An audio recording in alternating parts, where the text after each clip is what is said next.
আমরা অতিরিক্ত নম্বর দিয়ে সন্তুষ্টি নয়, এবং ন্যায্য এই সিদ্ধান্ত সহজ নয় কিন্তু প্রয়োজনীয়। কারণ আজ যদি আমরা সাহস স্বীকার না করি, তাহলে মেধাবীদের প্রতি এবং আগামী প্রজন্মের প্রতি আমরা অন্যায় করব। শিক্ষা মন্ত্রণালয় হিসেবে আমরা কোনোভাবেই দায়িত্ব এড়াতে পারি না এই ফলাফলের জন্য।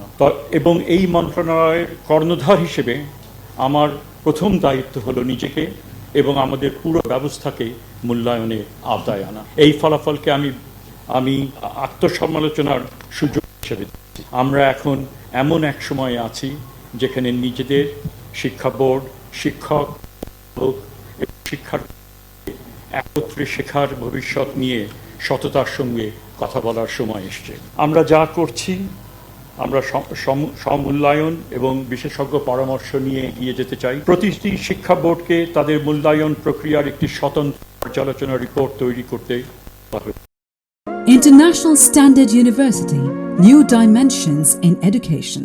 পাশাপাশি আমরা শিক্ষাবিদ, গবেষক, নীতি নির্ধারক নিয়ে একটি বিশেষজ্ঞ প্যানেল গঠন করছি,